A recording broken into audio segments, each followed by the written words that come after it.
আসসালামু আলাইকুম প্রিয় দেশবাসী, আশা করি সবাই ভালো আছেন। আলহামদুলিল্লাহ আমরা অনেক ভালো আছি।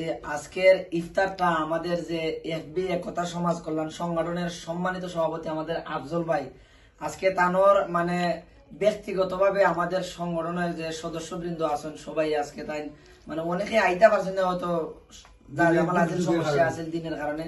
তো আমরা আইছি আল্লাহর রহমতে ইফতার খাইছি, খুব ভালো ইফতার হয়েছে। আর আমরা দোয়া করি বাইর লাগে বাইয়ে যে উসিলা ইফতারিটা করছেন যাতে আল্লাহ উসিলাটা পূরণ করেন। আর এখানে আমার সোনাই ভাইও আসেন, সোনাই ভাই কিছু হোক এই উপলক্ষে। আসসালামু আলাইকুম। আসলে আজকে আমরা যে একটা সংগঠন ছিল, সংগঠনের পক্ষ থেকে আমরা ইফতার করার উদ্দেশ্য ছিল। তো আমরা আসলে চিন্তা ভাবনা করে দেখলাম যে আমরা সংগঠনের যে টেকা টুকা আমরা আসলে খুবই একটা কম, যার কারণে আমাদের সংগঠনের সভাপতি হিসাবে আফজল ভাই উনার ব্যক্তিগত উনার পার্সোনাল ভাবে আজকে ইফতারের আয়োজনটা করছেন। আর আসলে ইফতারের আয়োজনটা মেলা বড় হয়েছে, বুঝলেন তো। আল্লাহর রহমতে মনে হইলাও যে টাইম যে নিয়তে বা যে উদ্দেশ্যে টাইম ইফতারের আয়োজনটা করছেন, আমরা সবাই দোয়া করবো যে আল্লাহ যাতে নিয়ত যাতে মানে করেন, পূর্ণ করেন বা কবুল করেন, বুঝছেন। এতটুকুই।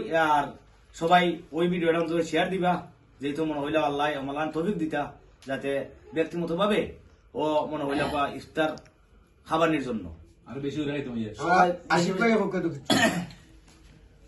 আসসালামু আলাইকুম আমার প্রিয় পরিবার ভাই বান্দারা, আমাদের প্রিয় প্রতা সমাজ কল্যাণ সংগঠনের পক্ষ থেকে অভিনন্দন জানাচ্ছি আপনাদের সবাইকে। আমাদের সভাপতি আমাদের আফজল ভাইয়ের পক্ষ থেকে আজ ইফতার পার্টি হয়েছে। আপনারা সবাই আমাদের জন্য দোয়া করবেন, আর যাতে আরো ভাই বড় করে আরো ইফতার পার্টি দিতে পারেন, আপনাদেরকে সবাইকে নিয়ে ইফতার পার্টি দিতে পারেন। সবাই ভালো থাকবেন, সুস্থ থাকবেন। আমাদের এই ভিডিওটা সবাই শেয়ার করে দিবেন।